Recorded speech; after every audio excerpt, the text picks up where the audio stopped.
that's in round 6. Rogov continues his run. He beats I Am Providence over there. So Rogov and Walia remaining in the lead over there after 6 rounds.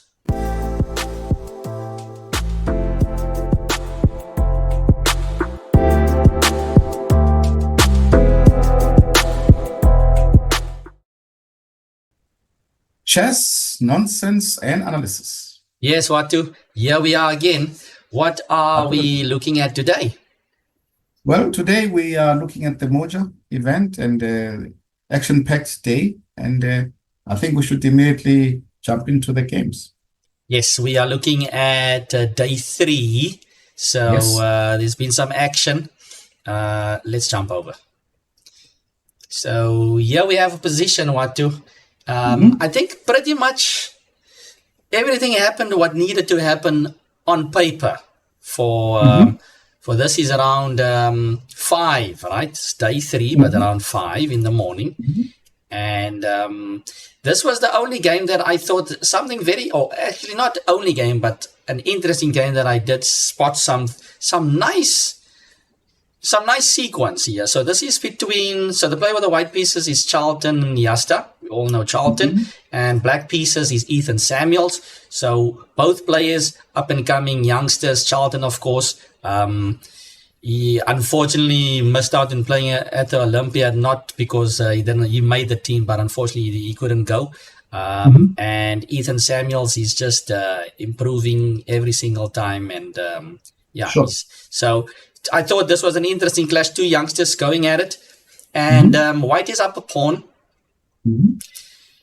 And in this position, black played pawn to b6. Now, I think if I were white here, Watu, I would probably just play quite a solid move. White's a pawn up. So I would probably just go knight d3 and I mean, I'm just holding everything nicely.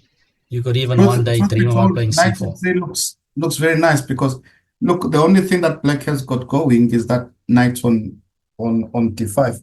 So, okay, of course, I'm sure he looked at it. I mean, okay, if you play knight d3, can't I play, let's say, rook d8 possibly? Hey, let's put rook d8 on the board. Well, at least when I'm playing rook d8, I'm trying to defend against c4. Because if you play c4, I can play knight takes b4 and then take on d3. Is it that easy? Okay, white should be better. But I mean, what do we do here? Yeah, it's going to be a bit of a slowish game. But okay, I think white still has everything to play for, right? What do you do? Queen e4? Do you move your queen? Do you play? Queen e4. Yeah. I agree with that. Play queen e4 and then just grind. Yeah, you're doing very well. So, of course, this is the way to play a nice, solid way. But in this position, Charlton decided to go for the aggressive knight to e4. And, of course, we've got this square in mind. We've got c4 in mind. But, of course, this one hangs the f4 pawn and the black accepts the invitation and grabs. So now, I mean, white can throw in a check, but at the end of the day, black is still eyeing that over there. So white now goes rook to e1, reinforcing the threat of knight f6 check, of course. And on top of that, you also, I mean, black cannot just move because on top of that, you have a threat on the knight as well after the check, right? So black went back knight d5, covering the f6 square. And then white went c4. So everything is looks like going according to plan here for white. And queen takes b4 is almost forced here, or basically forced, right? So since the queen is hanging, so black grabs another pawn. And white now plays another rook move. Of course, the rook was hanging on e1 as well. But this had to have been part of the plan, I'm assuming, for white, because now the queen is protected. We are threatening to take the knight. If the knight moves, then we get the rook. So looks very strong. Black he's against the wall here, and he finds f5. And I see black is down to 10 minutes. Charlton is on an hour here. Of course, we know Charlton plays very quickly. And Charlton plays knight to d6, and it's a complicated situation here. So, I mean, from that stable, slow position. May I see? Sorry, Kevin, I want to see the time. How much time it took? Okay. Now, that's a good question, actually. Yeah, he's on 1 hour and 3 minutes 52. Yeah, he plays. He spent 2 minutes. Yeah, but you don't spend 2 minutes here when you have an hour and critical stage, right? Yeah. Yeah. So yeah, sometimes I think, but this is he has to correct that. Charlton, otherwise it will cost him. He tends to, I think, it's being a strong blitz player. You get some wins and you get some losses. That's why someone like Botvinnik was against blitz, for example. But okay, that's like we're living in different times. But the problem is that if you let it influence you too much, you can see what during a serious game you can have blitz instant. I think Keith also suffers from the same, huh? You just blitz sometimes in a very important position. Yeah, the moment takes you over, excitement and all of that, and then the instincts kick in. And these guys are monsters in blitz. So it's all about, I mean, chess is about just managing yourself, right? And emotions and all of that. So it's maybe something for Charlton to look at, but okay, it works out more times than not for him, but okay, everybody can improve, right? So knight to d6, not the best move. This actually gives black a chance here to stay in the game. I'm just wondering, okay, since Charlton didn't think that long, perhaps, I mean, if you reconsider, pawn takes en passant just looks quite convincing, Watu. It's over, isn't it? Yeah, because the knight still has to move. Yeah. And if the knight moves, then surely we are just jumping in here. Something it's resignable. It's resignable, yeah. Immediately. Yeah. It's resignable. It's f7 also in the air. Yeah. And so e takes f6 looks just convincing over there, but he played knight d6. This looks nice as well. Yeah. So if I may chip in here, it also shows, this is very interesting because it's a morning round, but I think even for the youngsters, you can tell the toll, the tiredness creeping in, because what most probably happens is this. Well, I'm speculating here. Yeah. So he plays a 5, and then he thinks for the first whatever, so a little bit, but then he forgets that the pawn moved from f7 to f5. I think that's what it is. Possible. So now he doesn't. Yeah, and now as he looks at the game for in the second minute, he forgets that he can en passant. It's not something that comes to mind. So then he's looking for other moves besides en passant. So, but I think for me it shows a sign of being a little bit tired. But okay. Definitely. Good observation there.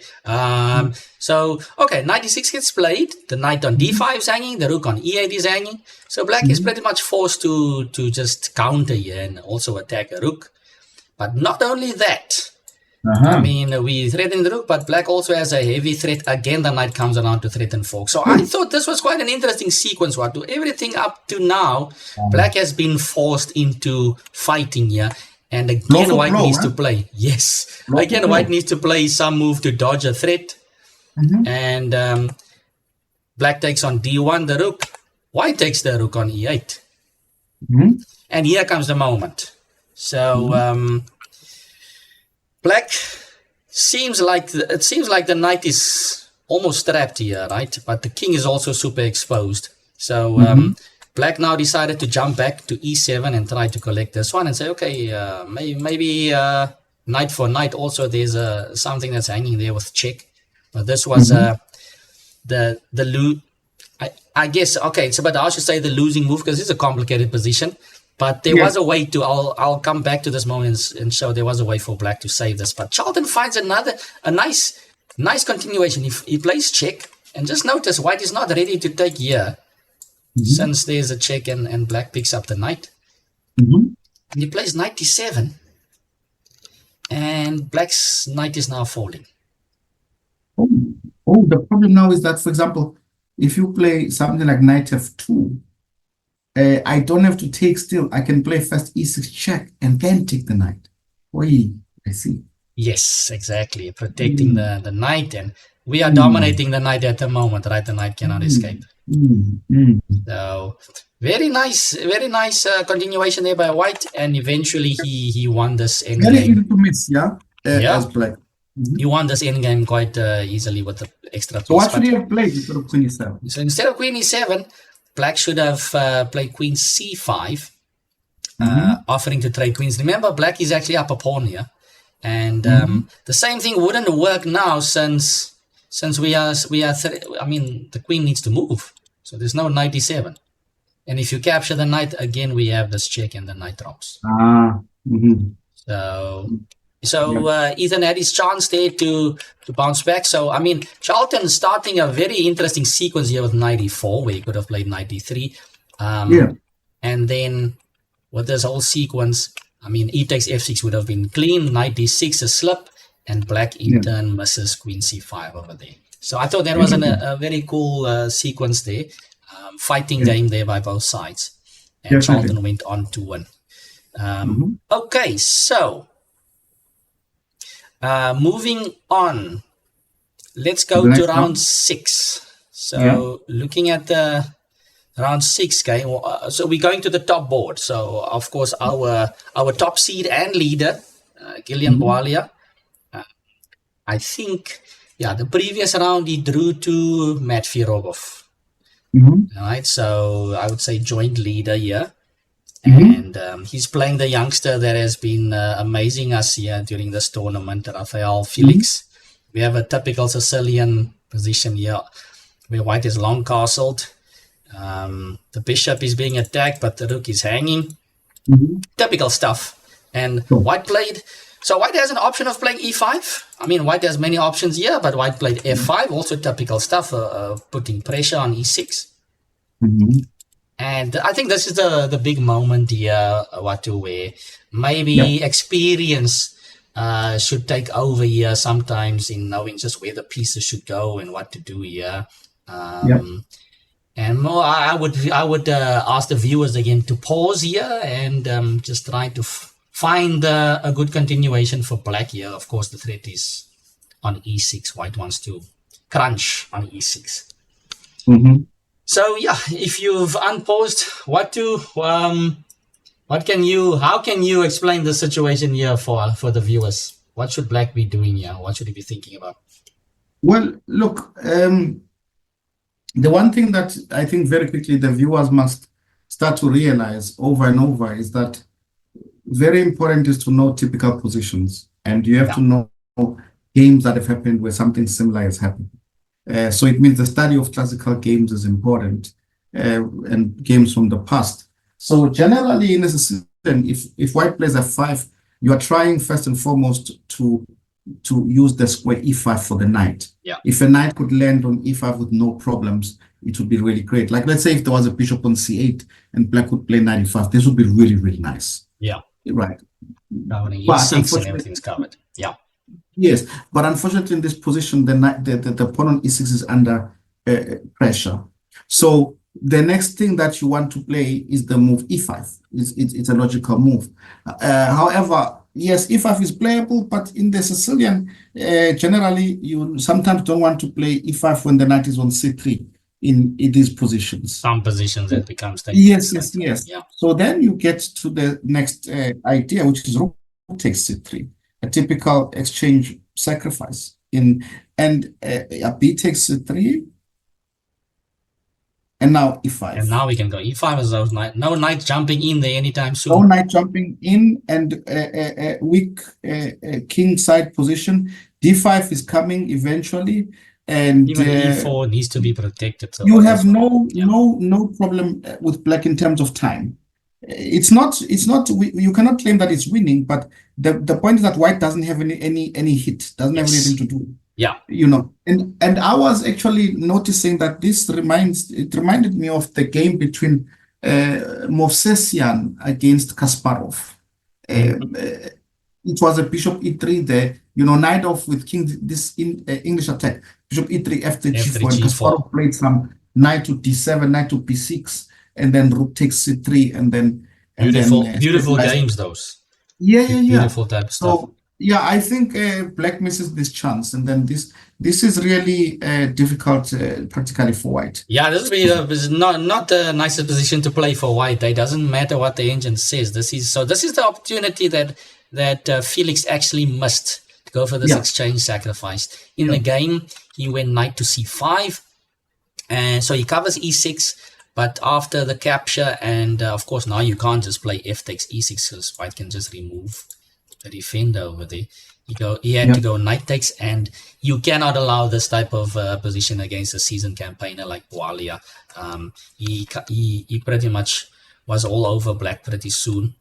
And with these open lines, f5 square was also available, and things happened very quickly. Yeah, you're sitting dark, aren't you, when this is happening? So that was a moment on board one, but Walia went on to convert this one quite easily and keep the lead. And of course, some actually, yeah. So these are our games for today that we highlighted, Watu. Let's actually just switch back to the side, and then let's just look at the results.